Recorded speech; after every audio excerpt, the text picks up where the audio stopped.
Ешқашан ешкімді тыңдама, өзіңдік пікірің болсын. Өз көзқарасың, өз ойларың мен идеяларың, тіпті әуелі өмірлік жоспарың болсын. Өнбейтін іске әлек болма, кім көрінгеннің артынан жүгірме, тек қана алға.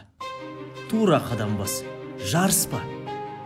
Бұл өмір, тыңда. Ешкім де сен үшін сенің бақытыңды жасап бермейді.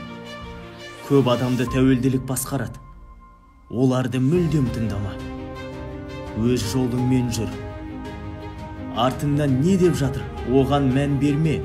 Адамдар өсекті бұрында айтқан, қазір де айтып жатыр, келешекте де айта береді.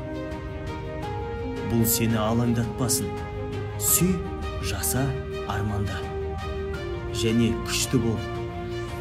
Мен саған